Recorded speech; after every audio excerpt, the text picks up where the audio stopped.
au cœur de l'actu. Il est 6h13 au cœur de l'actualité. Votre sécurité, notre sécurité à tous dans le train, dans le métro, le RER, le bus. C'est l'un des titres à la une ce matin. La proposition de loi sur la sûreté dans les transports en commun a été adoptée hier soir en première lecture à l'Assemblée nationale. Bonjour François Deletraz. Bonjour. Vous êtes le président de la Fédération nationale des associations d'usagers des transports, la FNOT. Première question, avec une telle loi, les transports sont-ils des lieux plus sûrs maintenant ? Il faudra qu'elle soit appliquée. Elle doit encore passer en commission mixte paritaire. Voilà. Donc il faut un texte commun entre députés et sénateurs. Mais si on va au bout du processus, est-ce que les gens auront moins peur de prendre les transports en commun ? Alors la loi, elle est là pour faciliter la tâche de ceux qui sont supposés assurer la sécurité des gens, mais aussi pour essayer de contrer le ressenti que les gens peuvent avoir quand ils prennent un transport en commun. Et le ressenti n'est pas bon en ce moment à cause d'un certain nombre d'événements que les radios, les télés, les journaux ont mis en avant. Et donc, ça provoque un ressenti qui est très, très fort. On rappelle pour un Français sur 4, l'insécurité est un frein pour utiliser les transports publics aujourd'hui. Je peux rappeler aussi ces chiffres. En 2023, plus de 97 000 vols dans les transports en commun, ça ne rassure pas. La mesure phare, selon vous, qui peut ramener la sécurité dans les transports, dans ce texte, c'est lequel, selon vous ? C'est laquelle ? La première, la plus importante, c'est que les caméras dont sont dotés les personnels de sécurité puissent être de nouveau utilisées, chose qui n'était plus possible depuis quelques mois.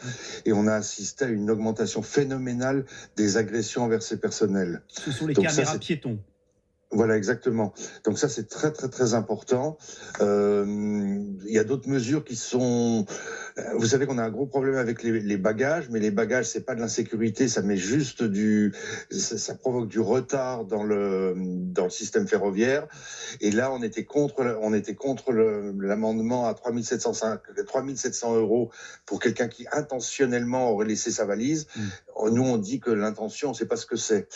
En revanche, tout ce qui peut permettre de verbaliser et de contraindre les gens à être en harmonie avec leur environnement, ça c'est très important. Il y aura plus de pouvoir qui sera donc donné aux agents ferroviaires. Donc ils auront ces caméras piétons qui leur permettront de filmer les situations tendues. Ils pourront agir sur la voie publique, c'est-à-dire aux abords des gares, plus seulement dans les gares. Ils pourront réaliser des palpations. Ces palpations, elles sont autorisées aujourd'hui si et seulement si le préfet donne son feu vert. Là, ils pourront les faire eux-mêmes. Oui, alors nous, ce qu'on demande, c'est qu'il y ait l'accord de la personne, parce qu'on ne va pas commencer à palper tout le monde comme si on était dans un aéroport pour passer un contrôle de sécurité. Et les abords, on demande à ce que ça soit précisé, parce que les abords, c'est trop vague, comme on ne sait pas ce que c'est que l'abord d'une gare. Ça va jusqu'où ? En revanche, le fait que les polices municipales et les gardes champêtres puissent venir sur les emprises ferroviaires, là, on a applaudi des deux mains. Le texte prévoit aussi de confirmer pendant encore au moins 2 ans la vidéosurveillance algorithmique qui a été testée lors des JO. Qu'est-ce que c'est ? Alors c'est un peu une usine à gaz aujourd'hui parce que ça marche pas très très bien. Ça veut dire que grâce à l'IA, l'intelligence artificielle, on essaie de... Encore elle, toujours, on essaie de prédire des situations qui pourraient être à risque. Mais on est encore... tous les gens qui utilisent Instagram savent que l'intelligence artificielle, elle censure des trucs qui n'ont pas besoin d'être censurés. Et donc, on est encore au balbutiement. Donc, si je retiens bien ce que vous dites, François Deletraz, c'est la mesure plus importante et la mesure la plus efficace, ce sont les caméras piétons pour les agents de sécurité SNCF et RATP. Tout à fait. Ça, c'est très, très important parce qu'honnêtement, ils étaient dans des situations, des fois, où c'était, n'ayant pas de caméra, certains délinquants en profitaient de manière inadmissible. Et l'autre chose qui est très importante, ce qu'il faut savoir, c'est que sur les incivilités et tout ce qui se passe dans les transports, la moitié sont dues à des gens qui n'ont pas de titre de transport. Donc, de lutter contre la fraude d'une manière générale, ça fera baisser les incivilités dans les transports immédiatement.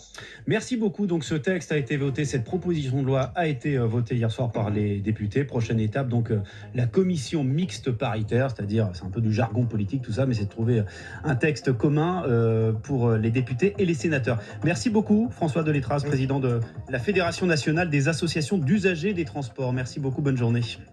Merci.